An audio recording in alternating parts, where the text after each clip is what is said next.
আমরা নেপালের এই ভয়াবহ বন্যা দেখে বুঝতে পেলাম যে উপরআল্লাহ চাইলে আমাদের এই দুনিয়া 1 মিনিট চোখের পলকে কিন্তু এই দুনিয়াটা কিয়ামত করে দিতে পারে।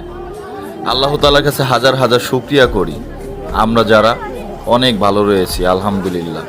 দেখেন নেপালের এই দৃশ্য দেখে আমরা অনেক কিছু শিখতে পেলাম, তাই না? সবাই দোয়া করবেন নেপালের এই বর্ডার গার্ড মানুষগুলোর জন্য। আমরাও দোয়া করি ইনশাআল্লাহ আল্লাহ পাক যেন অতি দূরত্ব সবাইকে হেফাজতে রাখে এবং কি এই বন্যা থেকে যেন সবাইকে হেফাজত করেন।